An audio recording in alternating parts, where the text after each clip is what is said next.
ignore the roar. Anytime we try to move forward, thoughts will come telling us what we can't do and how it's not going to work out, how the problem is too big. We know what God promised. We believe it in our heart, but all these doubts start to bombard our mind.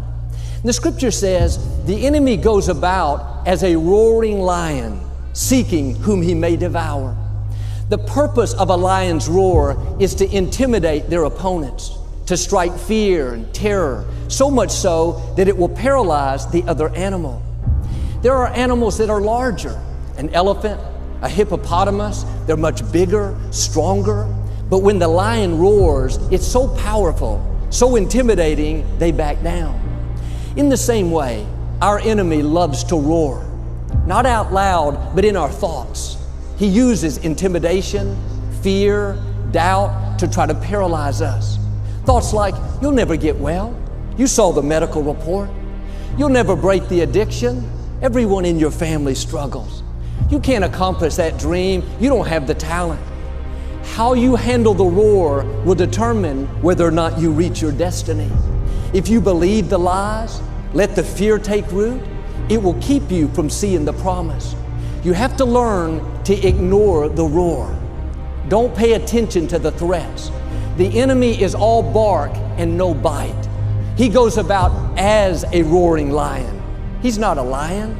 He doesn't have any power over you. The only power he has is the power you give him by believing the roar. When those thoughts of worry come, fear, anxiety, recognize what's happening. It's simply the enemy roaring. That's what he does. You can't stop the roar. You can't pray away the negative thoughts.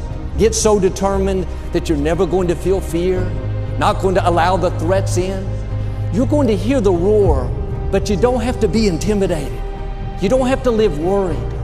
The roar doesn't mean you're not in faith. Doesn't mean you'll never see the dream.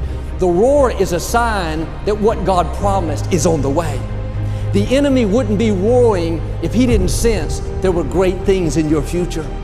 He wouldn't be shouting those threats if he didn't know you were a giant killer. He wouldn't be telling you those lies if healing, freedom, abundance wasn't around the corner. The scripture says the enemy is a liar and there is no truth in him. When he roars, you can take the opposite of what he's saying. You'll never meet the right person. You've been single so long. Lord, thank you. Now I know the right person is on the way. I believe they're already headed my direction. You hear that roar, your child will never get back on course. You raised him right, but look at where he is now. Take the opposite. Father, thank you. Now I know that as for me and my house, we will serve the Lord, that my child will fulfill his purpose, that he will do great things. The reason the enemy is roaring is because you're closer than you think. He's trying to threaten you with intimidation, fear. The truth is, the roar means you're a threat to him. Start ignoring the roar. Quit living worried about your health, your finances, how you can accomplish that dream. God has not brought you this far to leave you. He's taken care of you in the past. He's going to take care of you in the future. It says the enemy goes about seeking whom he may devour. That means he can't devour everyone. What determines whether or not you can be devoured is what do you do with the roar. If you believe the roar, then you'll be defeated.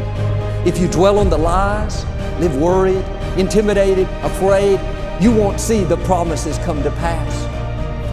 When my mother was diagnosed with terminal liver cancer back in 1981, the medical report didn't look good, but she believed what God promised, that He would restore health back into her, that she would live and not die. But just because she believed, that didn't stop the roar.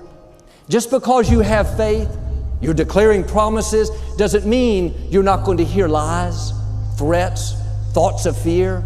It's not going to work out. Just give up. It's over. You can't stop the roar, but you can ignore it. You don't have to dwell on all the negative thoughts telling you that it's not going to work out. You're not going to get well. Not going to see your family restored.